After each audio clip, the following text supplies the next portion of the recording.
Nagsimula sa simple na pasulyap-sulyap, nagpapapansin sa'yo. Umabot sa palitan ng mga mensahe, kilig na kilig ako.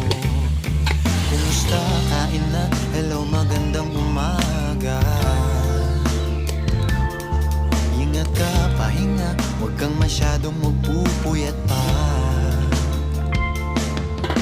Naramdaman ng puso na dahan-dahan